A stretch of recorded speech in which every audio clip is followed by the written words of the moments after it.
कालीपुर, वो गांव जहां मरे हुए जीते हैं। अगर आप कभी किसी पुराने आदमी से पूछें कि कालीपुर कहाँ है, तो वो फौरन इधर उधर देखेगा और धीमी आवाज में बोलेगा, नाम मत ले बेटा।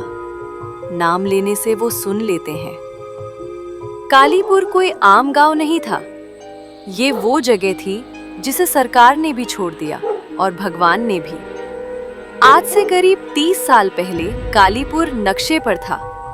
आज सिर्फ डर में जिंदा है। मेरा नाम अभय है।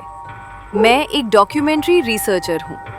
मुझे उन जगहों पर जाना पसंद है जहाँ लोग जाने से डरते हैं। जब मैंने पहली बार कालीपुर के बारे में सुना तो सबने मना किया। रेलवे स्टेशन के चाय वाले ने कहा, रात को वो गांव सांस लेता है। बस ड्राइवर बोला, उस रास्ते पर गाड़ी अपने आप बंद हो जाती है।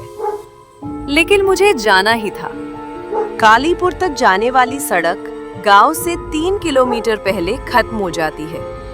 उसके आगे सिर्फ जंगल, सूखे पेड़ और हवा में अजीब सी बदबू, जैसे सड़ी हुई मिट्टी और जलते मांस की। शाम ढल रही थी। पक्षी अचानक चुप हो गए और तभी मैंने पहली बार देखा।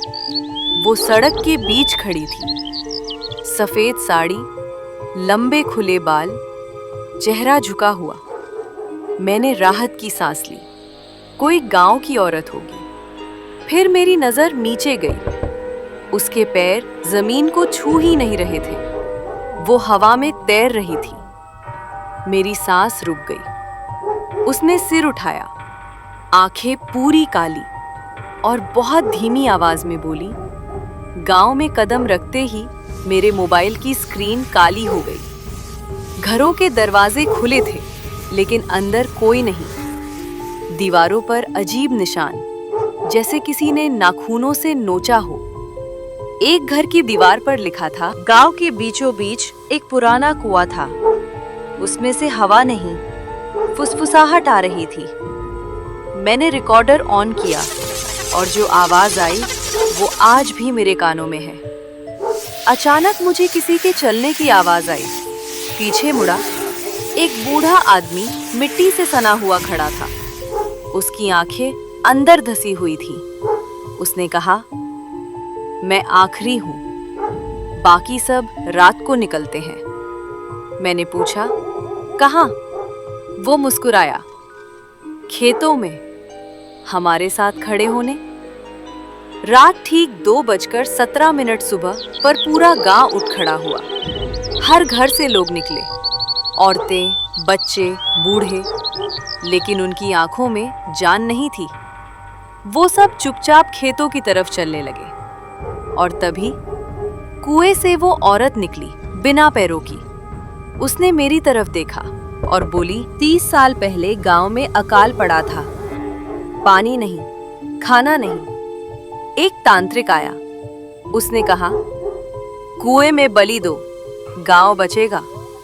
पहली बलि एक बच्चा था, फिर और, फिर सब, लेकिन गांव बचा नहीं। अब वो आत्माएं और बलि मांगती हैं। कालीपुर में सूरज उगता ही नहीं। मैं किसी तरह भागा। पीछे से आवाज आई, जो देख लिया वो लौटता नहीं।